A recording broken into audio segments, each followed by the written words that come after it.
ഷോർട്ടിൽ ഈ പറഞ്ഞ capacity effect ഇല്ല, പക്ഷേ ലോങ്ങിൽ ഈ കപ്പാസിറ്റൻസും ഇൻഡക്റ്റൻസും ഉണ്ട്. ഓക്കെ, ഷോർട്ട് ട്രാൻസ്മിഷൻ ലൈനിൻ്റെ ലെങ്ത് എത്രയാ? 80 കിലോമീറ്റർ അല്ലേ, അപ് ടു 80 കിലോമീറ്റർ അറിയാമല്ലോ. Short lines have negligible capacitance and mainly resistance reactance ആണ് ഇവിടെ എന്ത് ചെയ്തിരിക്കുന്നത്? ഷോർട്ട് ലൈൻസിൽ എപ്പോഴും ഡോമിനേറ്റഡ് ആയിട്ട് നിൽക്കുന്നത്. എന്തില്ല? കപ്പാസിറ്റൻസ് എന്ന് പറയുന്നത് വളരെ കുറവായിരിക്കും.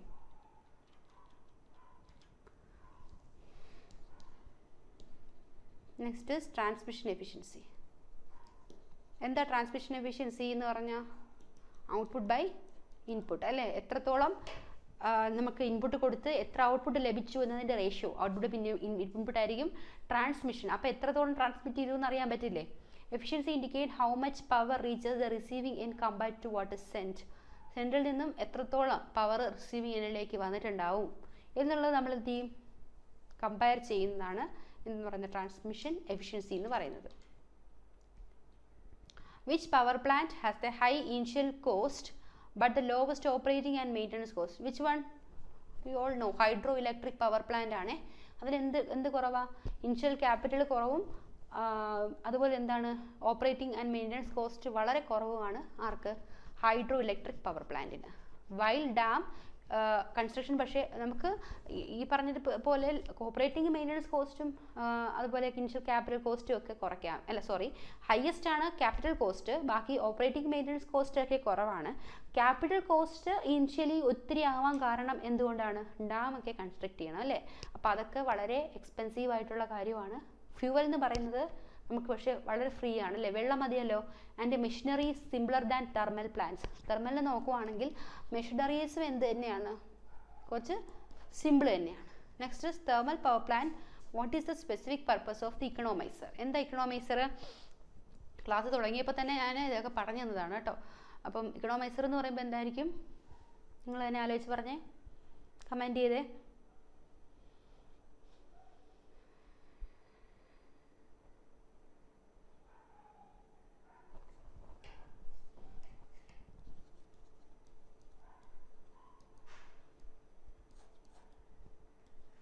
എന്താ economiser?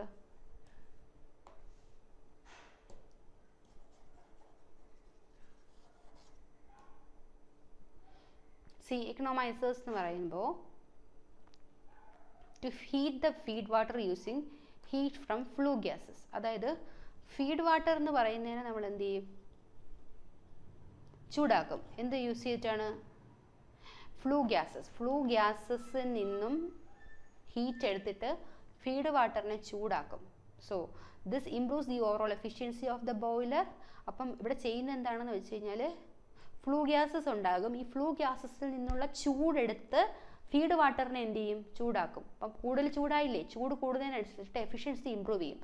And this improves the overall efficiency of the boiler by recovering waste heat before it exits the chimney കൂടി ഇങ്ങനെ പുറത്തേക്ക് പോകുന്നതിന് മുൻപുള്ള എന്ത് ചെയ്യും? വേസ്റ്റ് ഹീറ്റ് ചിമ്മിനി വഴി പോകുന്നതിന് മുൻപ് അതിന് എന്ത് ചെയ്യുന്നുണ്ട്? നമ്മൾ മാക്സിമം എന്ത് ചെയ്യുന്നുണ്ട്? യൂസ് ചെയ്തിട്ട് എന്ത് ചെയ്യുന്നുണ്ട്? ഫീഡ് വാട്ടറിനെ ചൂടാക്കും. സോ അതിൻ്റെ ഓവറോൾ എഫിഷ്യൻസി എന്ത് ചെയ്യാൻ പറ്റും? ഇംപ്രൂവ് ചെയ്യാനായിട്ട് പറ്റും. What is the main purpose of A surge tank in A hydro electric power plant? എന്താണ് സർജ് ടാങ്ക്? ഇതും പറഞ്ഞു തന്നതാ. സർജ് ടാങ്ക് എന്തിനാണ് യൂസ് ചെയ്യുന്നത്? വളരെ ഇമ്പോർട്ടൻ്റ് ആണ്. നമുക്ക് വാട്ടർ ഹാമർ ഇഫക്റ്റ് ഉണ്ടാകും. അപ്പോൾ വാട്ടർ ഹാമർ ഇഫക്റ്റ് എന്ന് പറയുമ്പോൾ അതൊരിക്കലും നല്ലതല്ല. അപ്പോൾ നമുക്ക് പെൻ സ്റ്റോക്ക് ഉണ്ടെങ്കിൽ നമുക്കതിനെ പ്രൊട്ടക്റ്റ് ചെയ്യാൻ പറ്റും. വെൻ ദ ടർബൈൻ ഗേറ്റ്സ് പെട്ടെന്ന് സഡൻലി ക്ലോസ് ആയി കഴിഞ്ഞാൽ സർജ് ടാങ്ക് എന്ത് ചെയ്യും? Absorb the pressure wave of the returning water. അപ്പം ടർബൈൻ ഗേറ്റ്സ് പെട്ടെന്ന് സഡനായിട്ട് ക്ലോസ് ചെയ്ത് കഴിഞ്ഞാൽ സർജ് ടാങ്ക് എന്ത് ചെയ്യും? റിട്ടേണിംഗ് വാട്ടറിൻ്റെ എന്ത് ചെയ്യും? ആ പ്രഷർ എന്ത് ചെയ്യും? പെട്ടെന്ന് അബ്സോർബ് ചെയ്യും. മനസ്സിലായോ? അപ്പം നമുക്ക് സർജ് ടാങ്ക് യൂസ് ചെയ്ത് കഴിഞ്ഞാൽ നമുക്ക് ആ എക്സസ് പ്രഷറിനെ എന്ത് ചെയ്യാം? നമുക്ക് ഒഴിവാക്കാം. പെട്ടെന്ന് ക്ലോസ് ചെയ്താൽ ടർബൈൻ സഡനായിട്ട് ക്ലോസ് ചെയ്ത് കഴിയുമ്പോൾ സർജ് ടാങ്ക് തന്നെ ആ പ്രഷർ എന്ത് ചെയ്യും? അബ്സോർബ് ചെയ്തെടുക്കും. Okay. Which type of coal is used in thermal power plants has the highest carbon content and calorific value? ഏതാ? Yes, anthracite coal. പിറ്റ് എന്ന് പറയുന്നത് അപ്പോൾ ഏറ്റവും കലോറിഫിക് വാല്യൂ കാർബൺ റേറ്റും ഉള്ളത് ആർക്കാണ്? ആന്ത്രസൈറ്റിനാണ്. പിറ്റിന് ലോവസ്റ്റ് ആണ്, ആന്ത്രസൈറ്റിനാണ് ഹയസ്റ്റ് ക്വാളിറ്റി ഉള്ള സോളിഡ് ഫ്യൂവലായിട്ട് വരുന്നത്. കോളിലാണ് തെർമൽ പ്ലാന്റിൻ്റെ കാര്യമാണ് പറയുന്നത്. തെർമലിൽ നമുക്ക് എന്ത് യൂസ് ചെയ്യേണ്ടതായിട്ട് വരും? ഡിഫറെൻറ്റ് കോൾസ് യൂസ് ചെയ്യേണ്ടതായിട്ട് വരും. അല്ലെ ആന്ത്രസൈറ്റ് ആണ് എന്തെന്ന് പറയുന്നത്? ഹയസ്റ്റ് ക്വാളിറ്റി ആയിട്ട് പറയുന്നത്.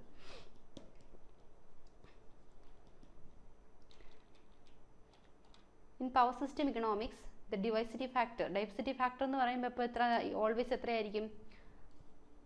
ഗ്രേറ്റർ ദാൻ 1, ഒന്നിനേക്കാളും കൂടുതലായിരിക്കും.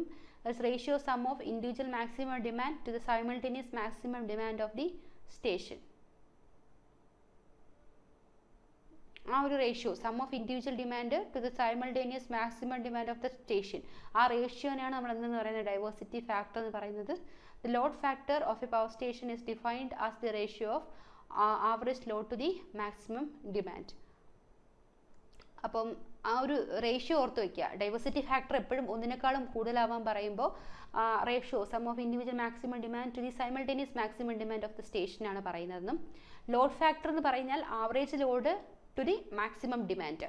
അതിപ്പോൾ ഹയർ ലോഡ് ഫാക്ടർ എന്ന് പറഞ്ഞാൽ എന്താ ഉദ്ദേശിക്കുന്നത്? മോർ എഫിഷ്യൻ്റ് ആണെന്നാണ് കേട്ടോ. ലോഡ് ഫാക്ടർ എപ്പോഴും ഇപ്പം നന്നായിട്ട് നിൽക്കുന്നതാണ് നല്ലത്. അതെത്രയാണ്? Average to maximum demand. Okay, നിങ്ങളിത് എഴുതി തന്നെ പഠിക്കണേ.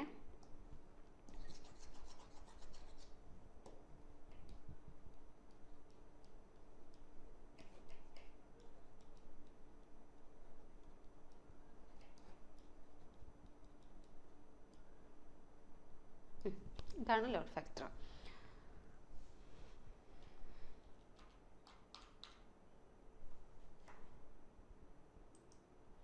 What is a function of moderator in a nuclear power reactor? എന്താണ് മോഡറേറ്ററിൻ്റെ purpose?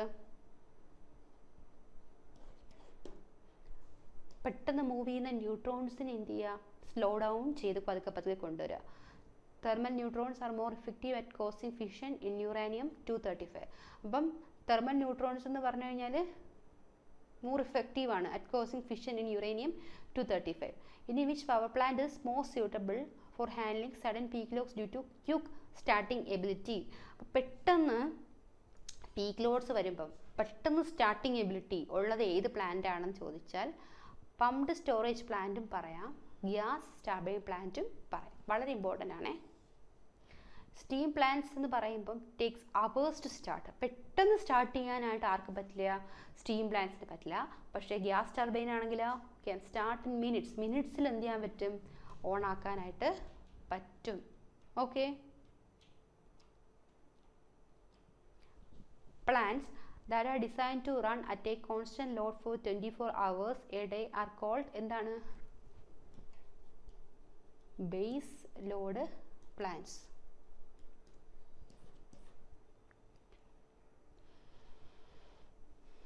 Nuclear and large thermal plants R typically used for, നമ്മളെപ്പോഴും ന്യൂക്ലിയറോ അല്ലെങ്കിൽ വലിയ തെർമൽ പ്ലാന്റ്സോ നമ്മൾ യൂസ് ചെയ്യുന്നത് എന്തിനാണ്? ബേസ് ലോഡായിട്ടാണ് കേട്ടോ.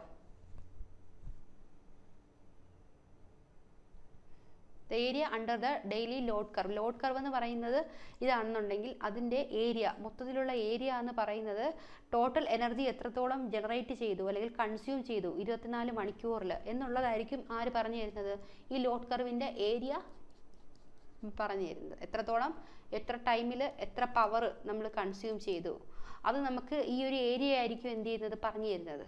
ആ ഒരു ലോഡ് കർവിൻ്റെ ഏരിയ എന്ന് പറഞ്ഞാൽ എനർജി കൺസ്യൂംഡ് ഇൻ 24 മണിക്കൂറിൽ എത്ര എനർജി എടുത്തു, നമുക്കത് കിലോ വാട്ട് അവറിൽ റെപ്രസെൻറ്റ് ചെയ്യാം. ഓക്കെ, ഇനി integrating power over time gives energy. ഇനി എപ്പോഴും നോക്കുക, എനർജി എന്നുള്ളൊരു കൺസെപ്റ്റ് ഉണ്ടല്ലോ. എനർജി എന്ന് പറയുന്നത് എന്താ? എനർജി ഇസ് നമ്മൾ ഇൻ്റഗ്രേറ്റ് ചെയ്യും പവറിനെ ടൈം വെച്ചിട്ട്, അന്നേരം നമുക്ക് കിട്ടുന്നതാണ്. അല്ലെങ്കിൽ പി ഇൻറ്റു ടി ആണല്ലോ ഇ എന്ന് പറയുന്നത്. Energy is P into T.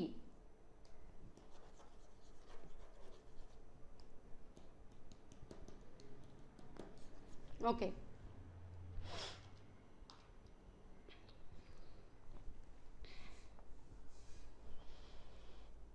Why is electric power transmitted at very high voltage over long distance? എന്തുകൊണ്ടാണ് ഇലക്ട്രിക് പവർ നമ്മൾ ഹൈ വോൾട്ടേജിൽ നമ്മൾ എന്ത് ചെയ്യുന്നത്, ട്രാൻസ്മിറ്റ് ചെയ്യുന്നത്? എന്ത് കാര്യം? റിപ്പീറ്റഡ് ക്വസ്റ്റ്യൻ ആണ്. എന്താണ് അതിനുള്ള റീസൺ എന്ന് പറയുന്നത്?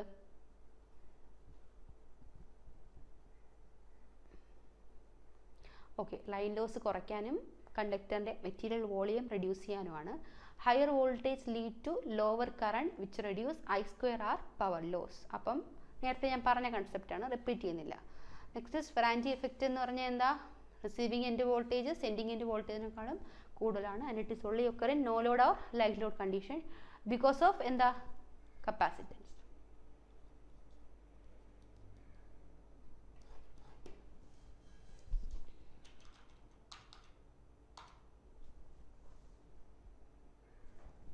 ഇതിപ്പോൾ നമ്മൾ നോക്കിയ ക്വസ്റ്റ്യനെ, അത് സ്കിൻ എഫക്റ്റ്. സ്കിൻ എഫക്റ്റ് എന്ന് പറയുമ്പോൾ ഏതൊക്കെ ഫാക്ടേഴ്സിനെ ഡിപ്പെൻഡ് ചെയ്യുന്നതാണ്? സ്കിൻ എഫക്റ്റ് എ സിയിലാണല്ലോ ഉണ്ടാകുന്നത്. എവിടെ ഉണ്ടാകുന്നത്? എ സിയിൽ മാത്രം. ഡി സിയിൽ സ്കിൻ എഫക്റ്റ് ഇല്ല. ഇത് എന്തിനെയൊക്കെ ഇമ്പോർട്ടൻ്റ് ആയിട്ടും മെയിൻലി ഇതൊക്കെ എഫക്റ്റ് ചെയ്യുമെന്ന് ചോദിച്ചാൽ എ സിയിൽ മാത്രം ഉള്ള ആളാണ് ആര്? ഫ്രീക്വൻസി. അപ്പോൾ ഉറപ്പായിട്ടും എന്തുണ്ടാവും? ഫ്രീക്വൻസിനെ ഡിപ്പെൻഡ് ചെയ്യും. പിന്നെ കണ്ടക്ടറിൻ്റെ എന്തായിരിക്കും ഡിപ്പെൻഡ് ചെയ്യുന്നത്? ഡയമീറ്റർ. പിന്നെ പെർമിയബിലിറ്റി. പെർമിയബിലിറ്റി എന്ന് വെച്ചാൽ മാഗ്നറ്റിക് ഫ്ലക്സ് ഉണ്ടാക്കാനുള്ള അതിൻ്റെ കഴിവ് അല്ലേ? Skin effect is increase with increase in efficiency and conductor size. Size കൂടിയാലും ഫ്രീക്വൻസി കൂടിയാലും സ്കിൻ എഫക്റ്റ് എന്ത് ചെയ്യും? ഇൻക്രീസ് ചെയ്തുകൊണ്ടിരിക്കും.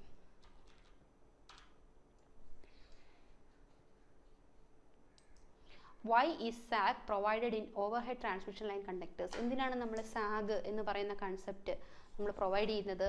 ഉറപ്പായിട്ടും സാഗ് എന്ന് പറഞ്ഞാൽ to keep the tension in the conductor within safe limits. അതായത് ഒരു പർട്ടിക്കുലർ സേഫ് ലിമിറ്റിൽ അല്ലേ കണ്ടക്ടറിനെ സേഫായിട്ട് കൊണ്ടുപോകണ്ടേ. നെക്സ്റ്റ് എന്ന് പറഞ്ഞാൽ സാഗ് ഇല്ലെങ്കിൽ പെട്ടെന്ന് വിൻ്റർ സമയങ്ങളിൽ തെർമൽ കോൺട്രാക്ഷൻ ഉണ്ടാവാൻ സാധ്യതയുണ്ട്. Could snap the conductor snap ചെയ്യാനായിട്ടുള്ള സാധ്യതയുണ്ട്. സോ നമുക്ക് എന്തായാലും സാഗ് എന്ന് പറയുന്ന ഫാക്ടർ ഇല്ലാണ്ടിരിക്കാൻ പറ്റില്ല. അതെന്തായാലും നീഡഡാണ്. മനസ്സിലായോ?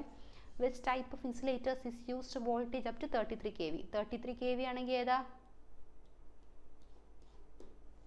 Pin type. Pin type insulators become too bulky and uneconomical. ഭയങ്കര ബൾക്കിയും ആയിരിക്കും അൺഇക്കണോമിക്കലും ആയിരിക്കും. How can the string efficiency of suspension insulators be improved? എങ്ങനെയാണ്? By using ഗാർഡ് റിംഗ് അല്ലെങ്കിൽ ഗ്രേഡിംഗ് റിംഗ് എന്ന് പറയും. ഓക്കെ, ഇത് വെച്ചിട്ടാണ് നമ്മൾ എന്ത് ചെയ്യുന്നത്? സ്ട്രിങ് എഫിഷ്യൻസി നമുക്ക് എന്ന് പറയുന്നത് സ്ട്രിങ് ആ സസ്പെൻഷൻ ഇൻസുലേറ്റേഴ്സിലെ സ്ട്രിങ് എഫിഷ്യൻസി ഇങ്ങനെ ഇമ്പ്രൂവ് ചെയ്യാന്നാണ്. ഒന്നിൽ ഗാർഡ് റിംഗ്സോ അല്ലെങ്കിൽ ഗ്രേഡിംഗ് റിംഗ്സോ ഉപയോഗിക്കാം. Ring redistributes the voltage more എന്തായിരിക്കും? Uniformly across the insulated disc. Okay, ആ റിംഗ് ആയിരിക്കും എന്ത് ചെയ്യുന്നത്? വോൾട്ടേജിനെ കൂടുതൽ യൂണിഫോം ആയിട്ട് ഡിസ്ട്രിബ്യൂട്ടറിൽ കൊണ്ടുവരിക. What is the primary reason for using bundled conductors in extra high voltage lines? EHV ലൈൻസിൽ ബണ്ടിൽഡ് കണ്ടക്ടേഴ്സ് എന്തിനാണ് യൂസ് ചെയ്യുന്നത്? To reduce corona and radio interference കുറയ്ക്കാൻ വേണ്ടിയിട്ടാണ്. ബണ്ടിലിംഗ് എന്ന് പറഞ്ഞാൽ increases the effective radius of the conductor. കണ്ടക്ടറിൻ്റെ effective radius കൂട്ടുന്നു and reducing the electric field intensity. അപ്പോൾ നമുക്ക് ബണ്ടിലിംഗ് ഇൻക്രീസ് ചെയ്ത് കഴിഞ്ഞാൽ ഇലക്ട്രിക് ഫീൽഡ് ഇൻറ്റൻസിറ്റി എന്ത് ചെയ്യാൻ പറ്റും? കുറയ്ക്കാനായിട്ട് പറ്റും. സോ അങ്ങനെയാണ് നമ്മൾ എന്ത് ചെയ്യുന്നത്? ബണ്ടിൽഡ് കണ്ടക്ടേഴ്സ് യൂസ് ചെയ്യുന്നത്. ബണ്ടിൽഡ് കണ്ടക്ടേഴ്സ് യൂസ് ചെയ്ത് കഴിഞ്ഞാൽ ഇഫക്റ്റീവ് ഏരിയ എന്ന് പറയുന്നത് എന്ത് ചെയ്യും? ഏരിയ കൂടുതലായിരിക്കും അല്ലേ? ഏരിയ കൂടും. അപ്പോൾ ഏരിയ കൂടിക്കഴിഞ്ഞാൽ ഇലക്ട്രിക് ഫീൽഡ് ഇൻറ്റൻസിറ്റി എന്ത് ചെയ്തുകൊണ്ടിരിക്കും? റെഡ്യൂസ് ചെയ്തുകൊണ്ടിരിക്കും. സോ അങ്ങനെയാണ് നമ്മൾ എന്ത് ചെയ്യുന്നത്? കൊറോണ ലോസ് കുറയ്ക്കുന്നത്. At what frequency does skin effect become negligible? Low frequency. അതുകൊണ്ട് ഡി സിയിൽ എന്താ ഇല്ലാത്തത്? സ്കിൻ എഫക്റ്റ് ഇല്ലാത്തത്. കറണ്ട് എപ്പോഴും യൂണിഫോം ആയിരിക്കും ഡിസ്ട്രിബ്യൂട്ട് ചെയ്യുന്നത് throughout the conductor cross section. Which distribution system എന്ന് പറയുന്നതാണ് മോർ റിലയബിൾ എന്ന് പറയുന്നത്? ഏതാണ്? Radial or ring main? ഏതാണ്? Ring main system. Ring main every consumers is fed from 2 directions. So as a single fold doesn't cause a blackout. അപ്പോൾ ring മെയിൻ്റെ ഗുണം എന്തെന്ന് വെച്ച് കഴിഞ്ഞാൽ നമ്മൾ റേഡിയൽ ഉപയോഗിച്ച് കഴിഞ്ഞാൽ എപ്പോഴെങ്കിലും ഒരു വശത്തൊരു ഫോൾട്ട് ഉണ്ടായിക്കഴിഞ്ഞാൽ എന്ത് ചെയ്യും? മൊത്തത്തിൽ നശിച്ചു പോകും. റിംഗ് മെയിൻ ആണെങ്കിൽ അങ്ങനെയല്ല, റിംഗ് കണക്ഷനാണ്. അതിൻ്റെ യൂസ് എന്ന് വെച്ച് കഴിഞ്ഞാൽ ഒരു ചെറിയ എവിടെയെങ്കിലും ഒരു ഫോൾട്ട് ഉണ്ടായിക്കഴിഞ്ഞാൽ രണ്ട് ഡയറക്ഷനിലോട്ട് റിംഗ് മെയിൻ എന്ത് ചെയ്യുന്നുണ്ട്, കൺസ്യൂമേഴ്സിനെ മീൻസ് ഫെഡ് ചെയ്യുന്നുണ്ട്. അപ്പോൾ അതുകൊണ്ട് ഒരു സിംഗിൾ ഫോൾട്ട് ഉണ്ടായാലും പെട്ടെന്ന് എന്ത് സംഭവിക്കില്ല, ബ്ലാക്ക് ഔട്ട് എന്നുള്ള issue ഉണ്ടാക്കത്തില്ല. The neutral point of three-phase system is grounded mainly to, എന്തിനാണ് നമ്മൾ ത്രീ ഫേസ് സിസ്റ്റത്തിൻ്റെ neutral point? What is three phase system? Having three phases അല്ലേ, this is three phase system. ഇതിൻ്റെ ഈ ഒരു പോർഷൻ ഇല്ലേ, this is neutral point. ഈ neutral point എപ്പോഴും നമ്മൾ എന്ത് ചെയ്തിരിക്കും, ഓൾവേസ് ഗ്രൗണ്ടഡ് ആയിരിക്കും. So R Y B three ഫേസും ഉണ്ട്.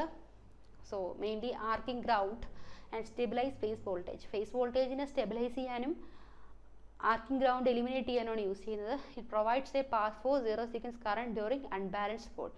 അത് മാത്രമല്ല സീറോ സീക്വൻസ് കറണ്ടിന് ഒരു പാത്ത് പ്രൊവൈഡ് ചെയ്യുന്നു during unbalanced fault. Unbalanced fault ഉണ്ടാകുമ്പം അതിനൊരു പാത്ത്, സീറോ സീക്വൻസ് കറണ്ടിൻ്റെ ഒരു പാത്തും കൂടി പ്രൊവൈഡ് ചെയ്യുന്നു. Which type of fault is considered the most severe? ഏറ്റവും സിവിയർ ആയിട്ട് ഉള്ള ഫോൾട്ട് ഏതാണ്? സിമെട്രിക്കൽ ത്രീ ഫേസ് ആണ് കേട്ടോ. അതാണ് ഏറ്റവും എന്ത് ചെയ്യുന്നത്,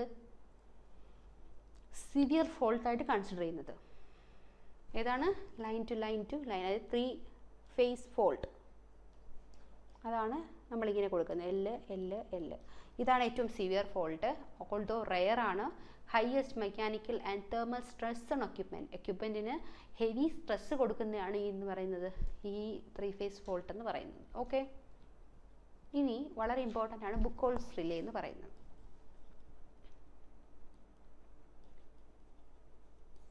ഈ ബുക്കോൾസ് റിലേ എന്ന് പറയുന്നത് ഒരു റിലേ ടൈപ്പ് തന്നെയാണ്. ഇത് എന്തിൻ്റെ പ്രൊട്ടക്ഷനാണെന്ന് വെച്ചാൽ മെയിൻലി ട്രാൻസ്ഫോമേഴ്സ് ആണ്. ഓയിൽ ഇമേഴ്സ്ഡ് ട്രാൻസ്ഫോമേഴ്സിനാണ് യൂസ് ചെയ്യുന്നത്. It detect incipient slow developing internal fault by monitoring gas accumulation. ഗ്യാസിനെ അക്യുമുലേറ്റ് ചെയ്യിപ്പിച്ച് എന്തെങ്കിലും ഫോൾട്ട് ഉണ്ടായാൽ, ഇന്റേണൽ ഫോൾട്ട് ഉണ്ടായാൽ നമുക്ക് എന്ത് ചെയ്യാൻ പറ്റും, കണ്ടുപിടിക്കാൻ, ഡിറ്റക്ട് ചെയ്യാൻ പറ്റുന്നതാണ് എന്തെന്ന് പറയുന്നത് ബുക്കോൾസ് റിലേ എന്ന് പറയുന്നത്. അപ്പോൾ റിലേ പഠിക്കുക, വളരെ ഇമ്പോർട്ടൻ്റ് ആണ്. റിലേയിലെ ഒരു ടൈപ്പാണ് ബുക്കോൾസ് റിലേ. അത് ഓയിൽ ഇമേഴ്സ്ഡ് ട്രാൻസ്ഫോമേഴ്സിലാണ് യൂസ് ചെയ്യുന്നത്. ഫോൾട്ട് ഒക്കർ ചെയ്താൽ നമ്മൾ എങ്ങനെയാണ് പെട്ടെന്ന് ഫോൾട്ട് കണ്ടുപിടിക്കുന്നത്? By monitoring gas accumulation. Gas accumulated ആവുന്ന കണ്ടിട്ടാണ് അവിടെ ഒരു ഫോൾട്ട് ഉണ്ട് എന്ന് പറയുന്നത്. അടുത്ത് which distance relay is best suited for short transmission lines? ഏതാണ്? അതായത് ഷോർട്ട് ട്രാൻസ്മിഷൻ ലൈൻസിൽ നമുക്ക് ആവശ്യമുള്ള ആളാണ് റിലേ. അപ്പോൾ അവിടെ നമ്മൾ ബുക്കോൾസ് അല്ല ഉപയോഗിക്കുന്നത്, റിയാക്റ്റൻസ് റിലേ ആണ്. Unaffected by arc resistance. അപ്പം നമ്മളിത് യൂസ് ചെയ്യുന്നത് ആർക്ക് റെസിസ്റ്റൻസ് കുറയ്ക്കാം, which is significant in short lines. അപ്പം ഷോർട്ട് ലൈൻസിൽ എപ്പോഴും കാണുന്ന ആർക്ക് ലൈൻസ് റെസിസ്റ്റൻസിനെ റെഡ്യൂസ് ചെയ്യാനാണ് നമ്മൾ റിയാക്റ്റൻസ് റിലേ യൂസ് ചെയ്യുന്നത്. Okay, which distance relay is preferred for long transmission lines? Transmission ലൈൻസിന് ലോങ് ആണെങ്കിൽ നമ്മൾ ഏതാണ് യൂസ് ചെയ്യുന്നത്? മോയാണ് കേട്ടോ യൂസ് ചെയ്യുന്നത്. Best characteristics avoiding tripping during power swings. എൻ്റെ ഒരു ഗുണമെന്ന് പറഞ്ഞു കഴിഞ്ഞാൽ ട്രിപ്പിംഗ് അവോയ്ഡ് ചെയ്യും. പവർ സ്വിങ് ഉണ്ടായാലും പെട്ടെന്ന് പവർ ഫ്ലക്ച്വേഷൻ ഉണ്ടായാലും ട്രിപ്പിംഗ് എന്ത് ചെയ്യില്ല, ഉണ്ടാവില്ല. ഇനി pickup value or protective value എന്ന് പറഞ്ഞാൽ എന്താണ്? The minimum value of current or voltage at which the relay operate. Relay എന്ന് പറയുന്നത് ഓപ്പറേറ്റ് ചെയ്യാൻ വേണ്ട മിനിമം വാല്യൂ ഓഫ് കറണ്ട് അല്ലെങ്കിൽ വോൾട്ടേജ്, അതിനെയാണ് നമ്മൾ എന്തെന്ന് പറയുന്നത്, പിക്കപ്പ് വാല്യൂ എന്ന് പറയുന്നത്. Below this value the relay remains the of or reset position. അപ്പോൾ അതാണ് ഇമ്പോർട്ടൻറ്റ് പോയിന്റ്. ആ ഒരു വാല്യൂവിനെക്കാളും താഴെയാണ് കറണ്ട് അല്ലെങ്കിൽ വോൾട്ടേജ് വരുന്നതെങ്കിൽ എന്ത് ചെയ്യത്തില്ല, ഇത് ഓൺ ആവത്തില്ല. Okay,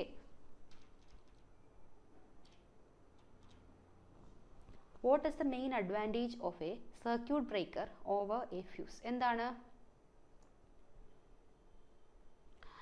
it can be reset അല്ലേ, നമുക്കറിയാലോ, വീട്ടിലൊക്കെ കണ്ടിട്ടുണ്ടല്ലോ. അതുപോലെ reused and can break much higher currents. Higher കറണ്ടിനെ ബ്രേക്ക് ചെയ്യാൻ പറ്റില്ലേ? Okay, circuit breakers are active devices, fuses are passive and destructive. നമുക്ക് ഫ്യൂസൊക്കെ ഉണ്ടായിരുന്നപ്പോൾ നമുക്കറിയാം അല്ലേ, നമുക്ക് എന്തെങ്കിലുമൊക്കെ ഒരു ഫോൾട്ട് വന്നാൽ നമ്മൾ എന്ത് ചെയ്യുന്നുണ്ട്, ഫ്യൂസ് കെട്ടിയിടുക എന്നൊക്കെ പറയും. എന്നിട്ടാണ് വീണ്ടും കറണ്ട് വരുന്നത്. പക്ഷെ ഇപ്പോൾ നമ്മൾ അങ്ങനെയാണോ യൂസ് ചെയ്യുന്നത്? സർക്യൂട്ട് ബ്രേക്കേഴ്സ് വന്നതിന് ശേഷം അതിൻ്റെ ആവശ്യമില്ലല്ലോ. ജസ്റ്റ് നമ്മൾ ആ ഒരു സ്വിച്ച് മോഡിലോട്ട് ആക്കി കൊടുക്കുന്നത് മാത്രമേ ചെയ്യുന്നുള്ളൂ അല്ലേ.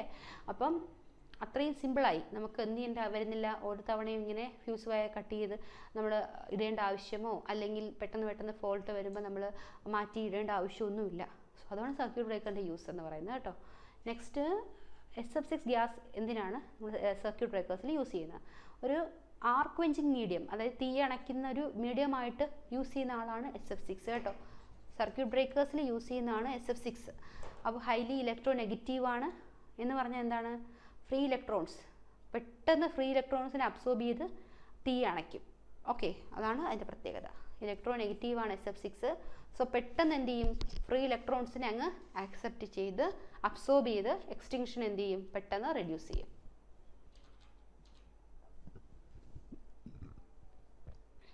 Differential relays are primarily used to protect.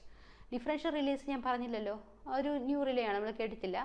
ഇത് ട്രാൻസ്ഫോമേഴ്സിലും യൂസ് ചെയ്യും, ഓൾട്ടർനേറ്റേഴ്സിലും യൂസ് ചെയ്യും. എന്തിനാണ്? ഇൻറ്റേർണൽ ഫോൾട്ട് അത് തന്നെയാണ് യൂസ് ചെയ്യുന്നത്. ഫോൾട്ട് കണ്ടുപിടിക്കാനാണ് യൂസ് ചെയ്യുന്നത്. ഏത്? Differential relay. They operate based on the difference between the current entering and leaving the protected zone.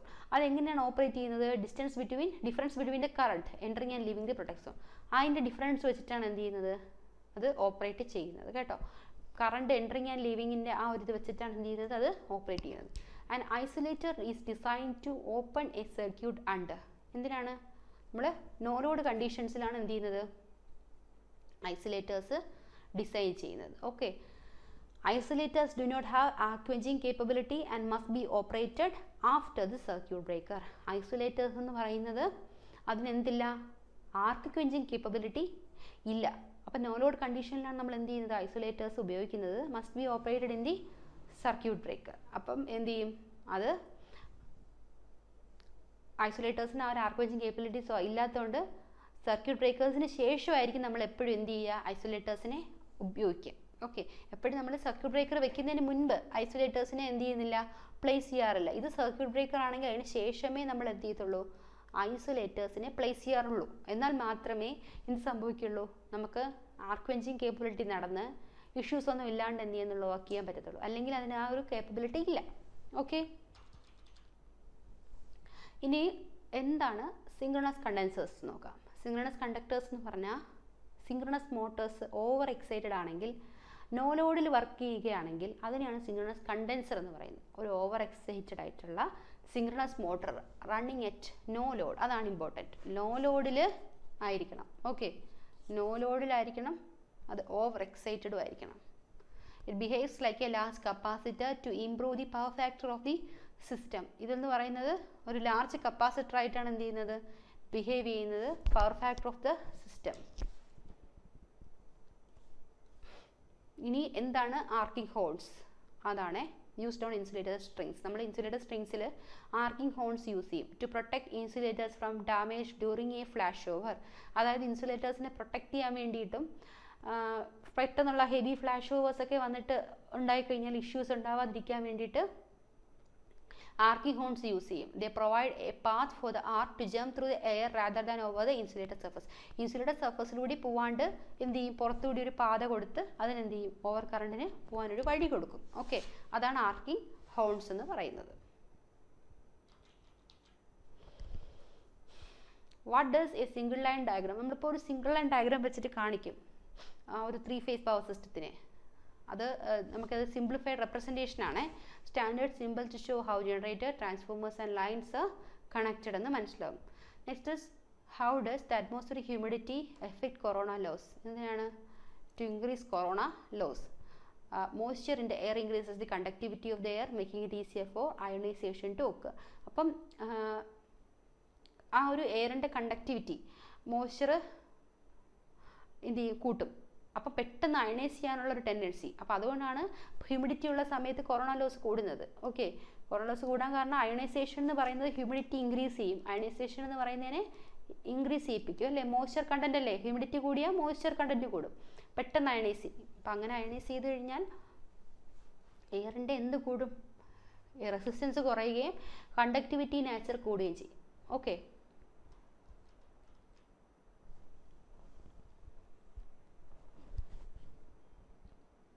the phenomena where current density is higher on the sides of conductor facing each other is what? Proximity.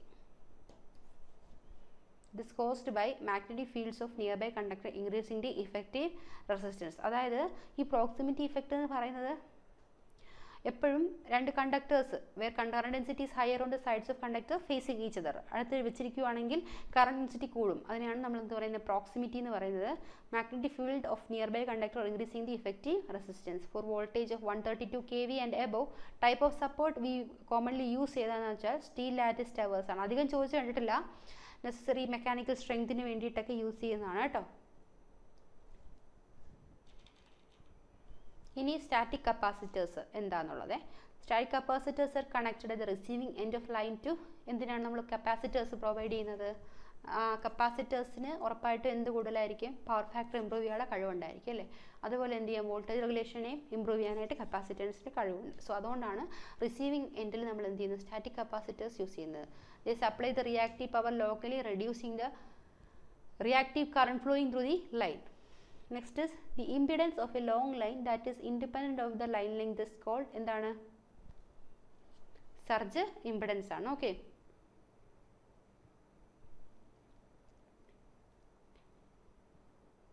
Surge impedance എന്തിനെ depend ചെയ്യുന്നില്ല? ലൈനിൻ്റെ ലെങ്തിനെ depend ചെയ്യുന്നില്ല. For over lines it is typically around 400 omega ആയിട്ടാണ് കേട്ടോ. ഒരു radial distribution സിസ്റ്റത്തിൻ്റെ ആണെങ്കിൽ fault closest to the surface എന്ന് പറഞ്ഞാൽ എപ്പോഴും എന്തായിരിക്കും? സിവിയർ ഫോൾട്ട് ആയിരിക്കും. Okay, impedance between the source and fault is minimal leading to maximum കറണ്ടിന് കാരണമാവും. Next is transient stability refers to the ability of the systems to എന്തിനാണ്? Synchronism after a large sudden disturbance. അതായത് transient stability എന്ന് പറഞ്ഞാൽ ഒരുപാട് ദൂരം സിങ്ക്രണൈസേഷനിൽ കൊണ്ടുപോകാൻ പറ്റുന്നത്, സഡൻ ഡിസ്റ്റർബൻസ് ഒന്നും വന്നാലും ഇഷ്യൂ ഉണ്ടാവാത്തത്. Using the equal area criteria. Okay, so that's all. So ഇത്രയും ക്വസ്റ്റ്യൻസ് ആണ് ഇന്ന് നമ്മൾ ഇൻക്ലൂഡ് ചെയ്തിരിക്കുന്ന പവർ സിസ്റ്റത്തിൽ. സോ നമുക്ക് വരുന്ന ക്ലാസ്സിൽ കുറച്ചും കൂടി ഡിഫറെൻ്റ് ആയിട്ടുള്ള ക്വസ്റ്റ്യൻസ് നോക്കാം. സോ സ്റ്റഡി വെൽ, ക്വസ്റ്റ്യൻസ് എല്ലാം നന്നായിട്ട് നോക്കുക. എങ്ങനെ ചോദിച്ചാലും